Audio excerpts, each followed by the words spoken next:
ایک زمانہ تھا جب دنیا میں حق بولنا آسان نہیں تھا، لوگوں کے دلوں میں اندھیرا تھا اور سچائی کی جگہ جھوٹ نے لے لی تھی۔ ایک بڑا شہر تھا، اونچے محل، بازاروں میں رونق، لوگوں کی بھیڑ، مگر ان سب کے بیچ ایک ایسی بات تھی جو سب سے زیادہ خطرناک سمجھی جاتی تھی، اور وہ تھی اللہ کو ایک ماننا۔ اس شہر کے لوگ بتوں کو خدا سمجھتے تھے۔ ہر طرف بڑے بڑے مجسمے تھے جن کے سامنے لوگ جھکتے، منتیں مانگتے، قربانیاں دیتے اور سمجھتے کہ یہی ان کی تقدیر بدل سکتے ہیں۔ شہر کا بادشاہ بھی اسی شرک کا سب سے بڑا محافظ تھا۔ وہ ظالم تھا، سخت مزاج تھا، اور جو بھی اس کے مذہب کے خلاف بولتا اسے زندہ رہنے کا حق نہیں دیتا تھا۔ اسی شہر میں کچھ نوجوان رہتے تھے، عمر میں کم مگر عقل میں پختہ، لباس اچھا، خاندان عزت دار، اور ان کے پاس دنیا کی سہولتیں بھی تھیں، مگر ان کے دل میں ایک بات چبھتی تھی: یہ بت نہ سنتے ہیں، نہ دیکھتے ہیں، نہ بولتے ہیں، پھر یہ خدا کیسے ہو سکتے ہیں؟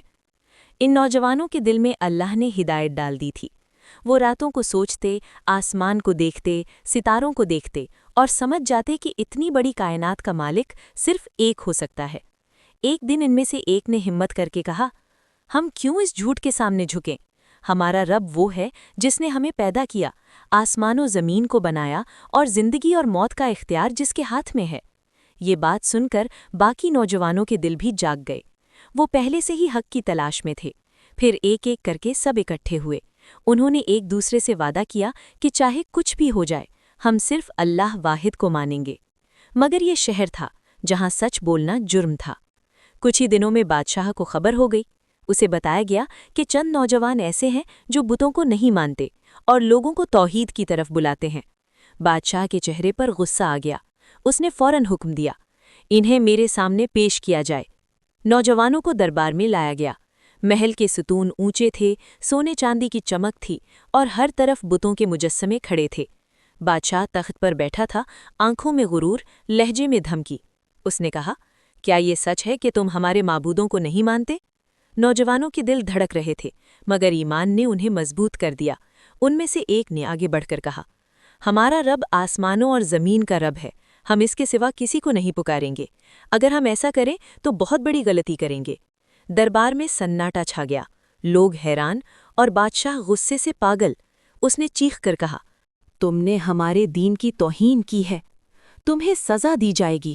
یا تو ہمارے معبودوں کو مان لو یا پھر تمہیں موت دی جائے گی۔ یہ لمحہ بہت سخت تھا، سامنے موت کھڑی تھی، مگر ان نوجوانوں نے دنیا کی جان کے بدلے آخرت کی زندگی چن لی۔ وہ خاموش رہے، مگر ان کی خاموشی میں بھی ایمان کی گرج تھی۔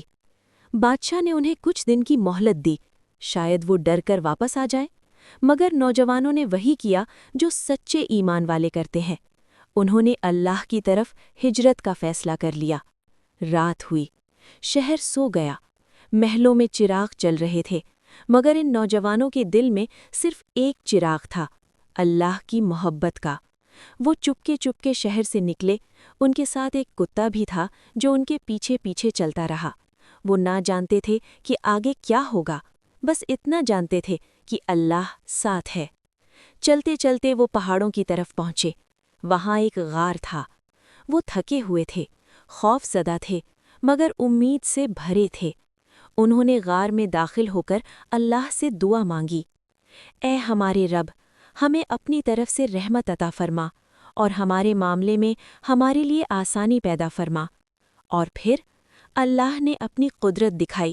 وہ نوجوان غار میں سو گئے، ایسی نیند جو عام نہیں تھی۔ اللہ نے ان کے کانوں پر پردہ ڈال دیا۔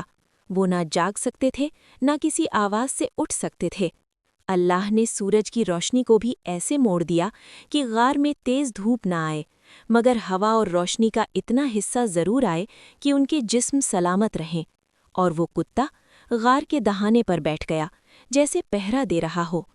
دن گزرتے گئے، مہینے، سال، دہائیاں، صدیاں۔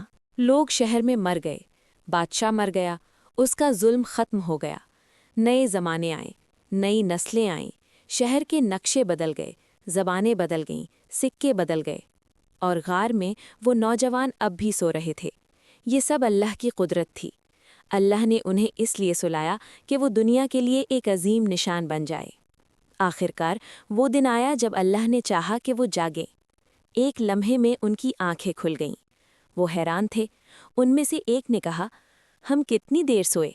دوسرے نے جواب دیا، ایک دن یا دن کا کچھ حصہ، کیونکہ انہیں بالکل اندازہ نہیں تھا کہ صدیوں گزر چکی ہیں۔ بھوک لگی، پیاس لگی، وہ انسان تھے۔ ان میں سے ایک نے کہا، چلو شہر سے کھانا لے آتے ہیں، مگر احتیاط سے، کوئی ہمیں پہچان نہ لے۔ انہوں نے اپنے پاس موجود سکے نکالے اور ایک ساتھی کو شہر بھیجا۔ وہ نوجوان جب شہر کی طرف گیا تو راستے ہی میں اسے عجیب سا محسوس ہونے لگا۔ پہاڑوں کے راستے بدلے ہوئے تھے، کچھ نشانیاں غائب تھیں، مگر وہ سوچتا رہا کہ شاید میں بھول رہا ہوں۔ جیسے ہی وہ شہر میں داخل ہوا، اس کی آنکھیں حیرت سے پھیل گئیں۔ وہ شہر تو تھا، مگر وہ شہر نہیں تھا جو وہ چھوڑ کر گیا تھا۔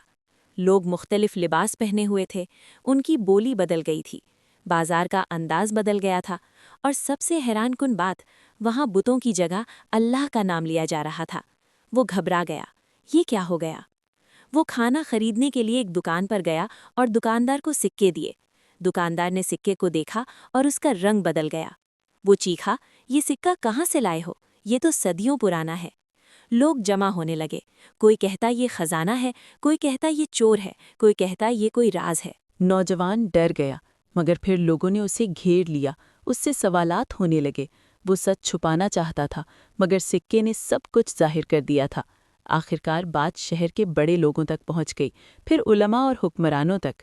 جب انہوں نے اس نوجوان کی بات سنی تو انہیں احساس ہوا، یہ وہی نوجوان ہے جس کا ذکر پرانی تاریخ میں تھا، وہی جو ایمان بچانے کے لیے غار میں چھپ گئے تھے۔ لوگ دوڑ پڑے، پورا شہر غار کی طرف چل پڑا۔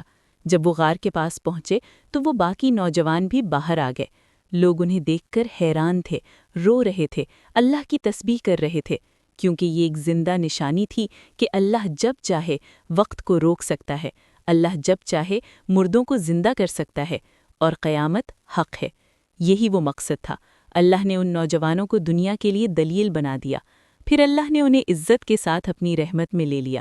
کچھ روایات کے مطابق وہ دوبارہ سو گئے اور ان کی روحیں اسی وقت قبض کر لی گئیں۔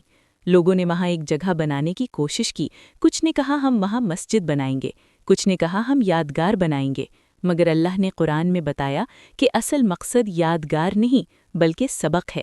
سبق یہ کہ جو اللہ کے لیے کھڑا ہوتا ہے، اللہ اس کی حفاظت خود کرتا ہے۔ جو ایمان بچانے کے لیے قربانی دیتا ہے، اللہ اسے دنیا و آخرت میں بلند کرتا ہے، اور جو حق پر ثابت قدم رہتا ہے، اللہ اسے ایسی عزت دیتا ہے کہ صدیوں بعد بھی اس کا نام زندہ رہتا ہے۔